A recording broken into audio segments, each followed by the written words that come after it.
नमस्कार मित्रांनो, स्वागत आहे तुमचं आताच्या ब्रेकिंग न्यूजमध्ये।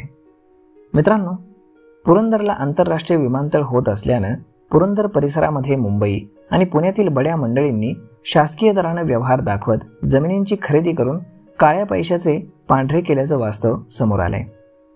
पुरंदरला विमानतळ जाहीर झाल्यानंतर 7 गावांमध्ये मोठ्या प्रमाणात जमीन खरेदी विक्रीचे व्यवहार वाढलेले आहेत।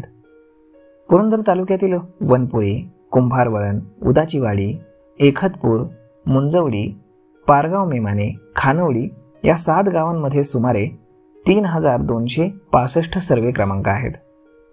त्यामध्ये 2673 हेक्टर 972 आर एवढी जमीन आहे।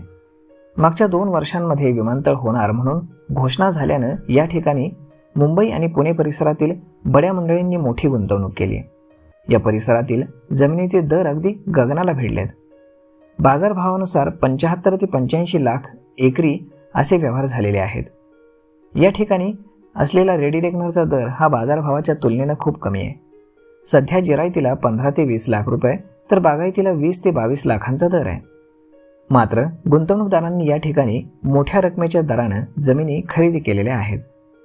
विमानतळाचा परतावा मिळताना या रकमेपेक्षा अधिकची रक्कम मिळणार असल्यानं काळ्या पैशांची गुंतवणूक थेट व्हाईटमध्ये मिळणार आहे। करोडो रुपयांचा मोबदला मिळणार असल्यानं गुंतवणूकदारांना फायदेशीर ठरणार आहे। या गावांमध्ये 3265 सर्वे क्रमांक असून यामध्ये 2673 हेक्टर एवढी जमीन आहे। यामध्ये जमिनींचा रेडी रेकनर दर हा तुलनेने कमी आहे, परंतु व्यवहार मात्र 75 लाख ते 85 लाख रुपये एकरापर्यंत झालेले आहेत। अशा पद्धतीनं सरकारला जवळजवळ 60 कोटी रुपयांचा महसूल यामध्ये मिळालेला आहे। आता विमानतळामुळे जमिनीची किंमत वाढून मोठा परतावा मिळण्याची अपेक्षा आहे आणि म्हणूनच हे व्यवहार झाल्याचं आपल्याला पाहायला मिळते।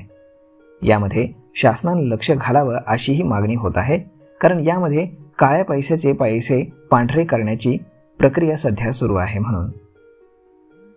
तर मग मित्रांनो, हा व्हिडिओ, ही माहिती तुम्हाला कशी वाटली हे तुम्ही आम्हाला कमेंट करून नक्कीच सांगा। आणि जर आवडली असेल तर आपल्या जवळच्या मित्रमंडळींसोबत देखील हा व्हिडिओ तुम्ही शेअर करायला विसरू नका। धन्यवाद।